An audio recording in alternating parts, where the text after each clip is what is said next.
Hey guys, what's happening? So we're back with more Brian Hill's Ultimate Black Panther, where now that Khonshu has what he needs to build his own kingdom, he's ready to go to war with Wakanda. So with that said, if you're enjoying these videos, make sure to drop a like, subscribe if you're new to the channel, and don't forget to hit that bell up top to get all notifications so we can squat up in the comments for the first hour. Alright, so coming back, we pick up in West Africa with a family whose child has fallen sick. So they call a doctor to see if he can treat him, but unfortunately there's nothing he can do, aside from taking this kid to a hospital and easing his pain for a while, before he passes. But not long after these parents get the bad news, Khonshu shows up, telling them that he's come because there is suffering, and that he'll help this boy. But when he gets here, nobody really knows who he is. And the doctor's even asking Khonshu, like, what are you? So Khonshu tells him, I am many things. Tonight, I am the hope you seek. Quiet now, be quiet and have faith. As Khonshu lays his hand on the boy's head and he heals him. And it's a bit of a process because at first the kid's just able to get some sleep. And Khonshu lets the parents know when the kid wakes up, he'll be without pain. But just to be clear, Khonshu's not doing this out of the kindness of his heart. Not at all. But instead, he's making his way around the continent of Africa and performing miracles with the intention of persuading the people to believe that he is a god. So with more people seeing these miracles or hearing these stories, more of them will start to believe, become followers, and some even zealots, to where eventually Khonshu will have built a kingdom full of people who would do anything for him. And he's able to do this on a large scale now, after stealing some of the mysterious green ore, which acts as a counter to vibranium. And when we go back to Wakanda, we find out that his myths have already spread throughout the land, with people saying that he's built the kingdom from the earth itself. So right now, Shuri and T'Challa are having this conversation where on one hand, she understands why all these people are following Khonshu so easily. He's healing the sick, he's changing the earth, he's making their lives better, so they want to believe in him. But on the other hand, T'Challa's just looking at this for what it is, because Khonshu's just using this new element to produce these miracles and win people over. And for a moment here, T'Challa even says that he knows Khonshu doesn't understand this element. And T'Challa's only saying that because he doesn't understand it fully. But regardless of who understands what more than the other, Khonshu's out here making moves. But nonetheless, a new kingdom is being built outside of Wakanda, which over time will cover the whole continent. And it puts T'Challa in a tough spot because he doesn't want to wage war against the people of Africa. So Shuri tells him, well, it's not like they can just wait and hope for peace, because eventually this new kingdom's gonna climb their walls. And this causes T'Challa to say perhaps the walls are the problem. In isolation, we have allowed this. We remain in Wakanda. He walks among them. Why respect a king behind a wall when a god walks among you? So Shuri tells him he's sounding more like Eric Killmonger now. And this puts an interesting spin on the conversation, because T'Challa admits that Killmonger's perspective is making more sense day after day, especially with how much has changed in the past few months. But when Shuri tells T'Challa that she doesn't trust Killmonger or Storm, T'Challa's a little too quick to defend Storm here. Cause for a second here, he's more or less like, what about her? Like, what problems do you see in her? And it's not so much that Shuri sees a problem or has a problem with Storm. Shuri sees power and certainty in her. But at the same time, she notices that Ororo's not one to really share her thoughts. And among Shuri's observations of Storm, she mentions that she is beautiful. And right away T'Challa's like, I haven't noticed. But at the same time, you can tell that Shuri just threw that out there just to see how T'Challa would respond to it. And it worked, because it trips him up here. So Shuri tells him that he should notice it before it sneaks up on him. So T'Challa, he just assures her that her and Okoye have nothing to worry about. Eric and Ororo have followed their laws, they fought by his side, they've saved his life. And Shuri, she doesn't contest any of this, she just leaves it there, because she walks off saying, my king, may your wisdom be true. But you can tell just with the words Shuri left him with her telling T'Challa to not let Storm's beauty sneak up on him. That's some solid advice that he needs to take heed to, because we know that moment's coming. So it's better if he's honest with himself sooner than later.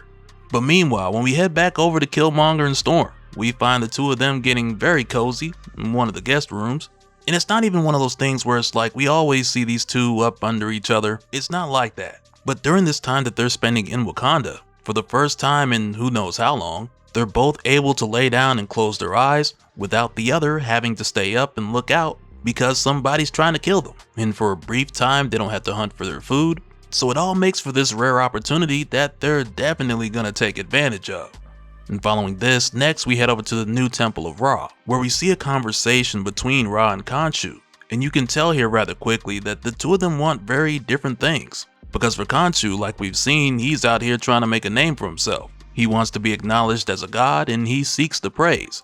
While on the other hand for Ra, he just wants the power, which as of late has been mainly focused on the ore. And even though they just have this fragment of it, which they just took from Wakanda, Ra and Khonshu know that the Wakandans know where to find more of it. But Khonshu's not concerned about them finding more for the time being, because he knows that the Wakandans don't fully understand what it is. So the way he sees it, he's just gonna let them wonder as he continues to take action. But hearing this has Ra telling Khonshu that he underestimates T'Challa. So Khonshu tells him, gather the willing.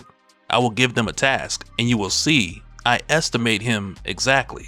And following this, we head over to a mineral refinery in West Africa that's heavily guarded on what seems to be a quiet night, until it's not, because now a group of Khonshu zealots have been armed and sent to attack. And at first, it looks like these guys are running up with everything but guns, because they got machetes and axe here and there. But when they get closer, these dudes find out that each one of them is strapped with a bomb, which immediately raises the threat level, given how many of them there are, and how close they're getting to the main building. But before they can reach the building, a purple barrier just pops up in front of them, catching the blast before it can get to the other guards, because now the Black Panther's here. But keep in mind, on this world, on Earth 6160, nobody really knows who the Black Panther is. So with him showing up here to protect these guys and telling them to evacuate their people off the rip, they're just looking at him like, what are you? Much like the doctor and the family we saw earlier, when Khonshu came out of nowhere to heal that family's child. Because again, for King T'Challa, this is like one of his first steps as far as protecting people who are not from Wakanda. And he can tell just from the looks of things that these people who he's protecting, they're probably not good. So he tells them this operation's over, they're no longer safe here in Africa. But the whole time this guy's going back and forth with T'Challa, the barrier he'd put up has gone down, allowing Khonshu to hit this refinery a lot harder.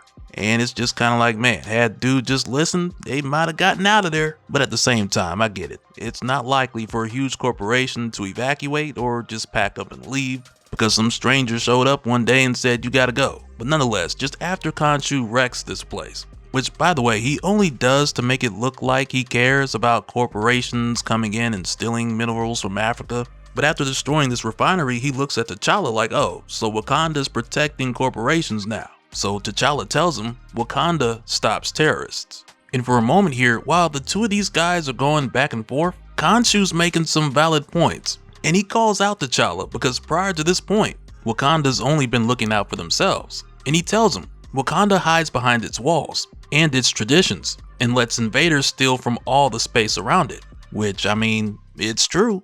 But again, T'Challa, he just calls a spade.